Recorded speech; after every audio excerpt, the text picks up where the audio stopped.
आज की वीडियो में दोस्तों मैं आपके साथ शेयर करूंगा कि जिस एकजोड़ा के पौधे में फूल ना आते हों, आपका पौधा फूल नहीं दे रहा है या ग्रोथ नहीं कर रहा है, तो सामने आप देख रहे हैं गुच्छों में इस पौधे में फूल हैं, तो इसी तरीके से आपके एकजोड़ा के पौधे में फूल आने लगेंगे।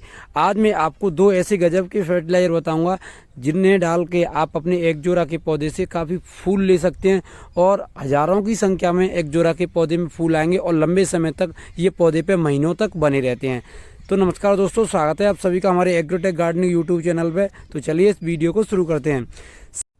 तो सामने आप देख रहे हैं ये एकजोड़ा का पौधा है, इसकी ग्रोथ बहुत अच्छे से चल रही है, लेकिन इस पौधे में कोई भी फूल नहीं खिला है।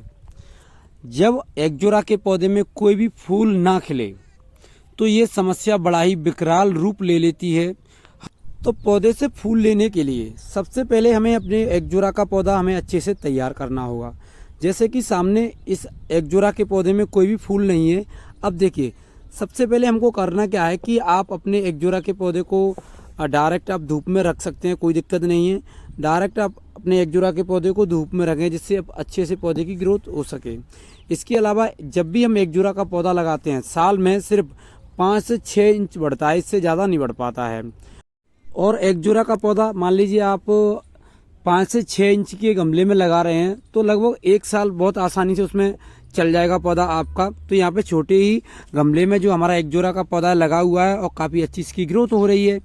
अब फूल लेने के लिए जो इसकी सॉइल मीडिया यानी कि मिट्टी, इसे हमें तैयार करना होगा अच्छे से, तब जाकर हमें अपने एकजोड़ा के पौधे से फूल मिल सकेंगे। तो सबसे पहले हमें अपने एकजोड़ा के पौधे की अच्छे से गुड़ाई कर लेनी है। हमने यहाँ पर एक टूल लिया हुआ है क्योंकि इस मिट्टी को हम रिचार्ज करेंगे पूरी तरह से, क्योंकि जब ये मिट्टी उपजाऊ मिट्टी बन जाएगी तो हमारे जो एकजोड़ा है वो काफ़ी तेज़ी से ग्रोथ करने लगेगा, साइड ब्रांचेस बनने लगेंगी और पौधे में गुच्छों में फूल आने लगेंगे। जब इन पे फूल आते हैं तो हज़ारों की संख्या में गुच्छों में फूल आते हैं, काफ़ी सुंदर पौधे लगते हैं। तो यहाँ पर हमने गुड़ाई देखिए कर दी है। हमको ये भी ध्यान रखना चाहिए कि हमें ज़्यादा इस पौधे में पानी की ज़्यादा नमी नहीं रखनी चाहिए, क्योंकि ये इसकी जो जड़ें हैं वो गल जाती हैं। तो पानी की आप सीमित नमी रखें, इससे ज़्यादा नहीं।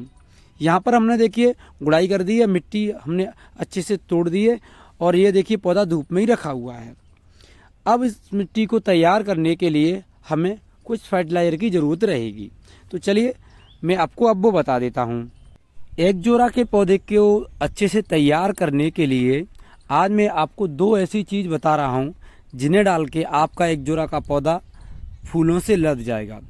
ये जो चीज़ आप देख रहे हैं, ये मैंने गोबर की खाद ली है। आपको क्या करना है, गोबर की खाद लेनी है या आपके पास ये नहीं है तो लीफ कंपोस्ट या बर्मी कंपोस्ट, आप कोई भी ऑर्गेनिक खाद ले लें और गुड़ाई करके आप अपने पौधे में डाल दें। तो इस तरीके से आपको ये खाद डालनी है। इसकी मदद से एकजोड़ा का जो पौधा है, ग्रोथ रुकी हुई है तो पौधे की ग्रोथ होने लगेगी और पौधा हमारा काफ़ी घना हो जाएगा, क्योंकि साइड ब्रांचेस इससे बनने लगेंगी। तो आप इसे डाल दीजिए एकजोड़ा के पौधे में, इससे पौधा काफ़ी अच्छा हो जाएगा, क्योंकि मिट्टी उपजाऊ मिट्टी बनेगी इससे। अब देखिए दूसरी चीज़, हमने यहाँ पे जो पानी लिया हुआ है, इसमें हमने जो आप देख रहे हैं मेरे हाथ में, humic secret growth promote fertiliser है। तो इसमें से हम 4 से 5 बूंद हम एक एकजोड़ा के पौधे के लिए इस्तेमाल करेंगे। इसमें देखिए काफ़ी ज़्यादा मूल्य पुष्ट तत्व पाए जाते हैं, जैसे कि इसमें कैल्शियम की मात्रा होती है, पोटास, फास्फोरस, ये सारी चीज़ें इसमें पाई जाती हैं।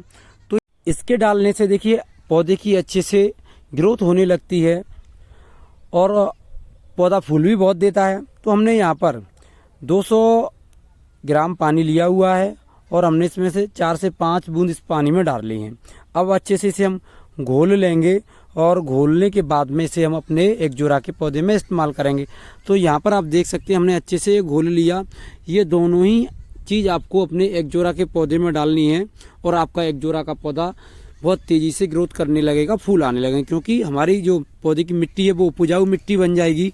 तो जो गोबर की खाद हमने ली है, जो कि पूरी तरह से फुली डिकम्पोस्ट है, यहाँ पर हमने 2 मुट्ठी के करीब गोबर की खाद ली है और इस पौधे में डाल दी। अब हमको करना क्या है, अच्छे से हमें ये मिक्स कर देनी है इस तरीके से।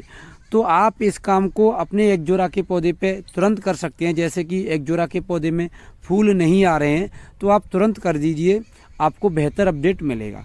तो यहाँ पर हमने ये खाद डाल के अच्छे से तैयार कर दिया है। वो हल्के हाथ से हम दबा देंगे, जिससे जब इसमें हम फर्टिलाइजर डालें तो जो खाद है वो बाहर ना निकले। तो यहाँ पर हमने ये कंप्लीट कर दिया। अब जो हमने humic secret growth promote fertiliser लिया हुआ है उसे हम डाल दें, क्योंकि वो भी ऑर्गेनिक होता है। और आपका पौधा बहुत तेज़ी से घना तो होगा ही, लेकिन फूल भी बहुत खिलेंगे और लंबे समय तक पौधों पे फूल खिलते रहते हैं। तो चलिए इसे भी हम डाले देते हैं। तो दोस्तों, आप इस तरीके से आप अपने एग्जोरा के पौधे से फूल ले सकते हैं, पौधे को तैयार कर सकते हैं। तो मुझे उम्मीद है कि आपको ये जानकारी अवश्य पसंद आई होगी। यदि आपको जानकारी अच्छी लगी तो हमें कमेंट बॉक्स में ज़रूर बताएं। और अभी तक आपने वीडियो को लाइक शेयर नहीं किया है तो इसे कर दें, जिससे अन्य लोग इस जानकारी का पूरा लाभ उठा सकें। और आपने चैनल को भी सब्सक्राइब नहीं किया है तो हमसे जुड़ने के लिए हमारे एग्रोटेक गार्डनिंग यूट्यूब चैनल को सब्सक्राइब कर लें। तो चलिए दोस्तों, मैं आपसे अगली वीडियो में फिर मिलूंगा किसी नए टॉपिक के साथ। Thank you.